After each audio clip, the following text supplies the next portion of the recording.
Did you know a high-yield EMP over the United States or a large coronal mass ejection from the sun, which is predicted, by the way, would make 90% of the United States go dark within seconds? Even more so, natural disasters, 25 million people are displaced every year. That's one person every second. Are you ready? Because these things are coming. So here are 7 absolute things you must master to be ready for these events. First, you must know how to build a fire in any condition. I find this is one of the most overlooked things when it comes to preparedness. We love the convenience of matches and lighters and your stove at home. Oh, you have to be able to master building a fire. Warmth, not to mention cooking your food, it's absolutely essential.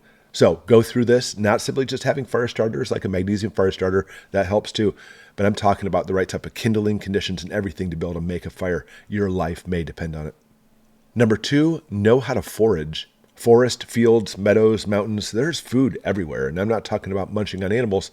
Literally, the forest provide all kinds of nutrients and food if you just know where to look and just know how to do it.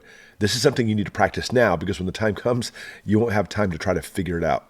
And one of the most critical is water purification.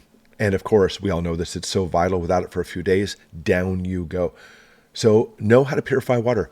And obviously it's easy to buy some water filters, but there's ways to get water without a water filter that drastically decreases the chances of contamination.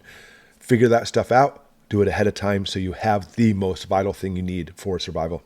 Train to defend yourself and your family, because those same studies that say America will go down without power also shows that people become violent. They get hungry, they get desperate, they become violent.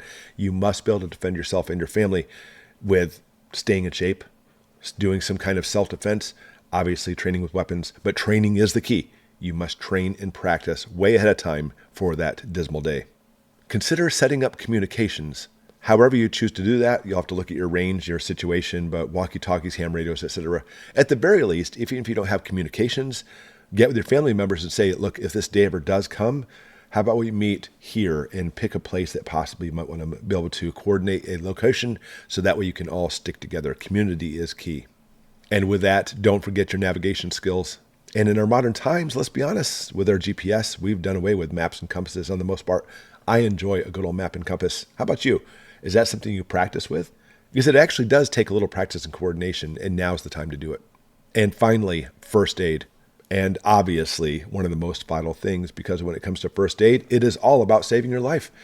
And you can't depend on, at that time, I'll grab a book and some gauze and off I go, because in reality, sometimes it's only a matter of seconds before the person will go down.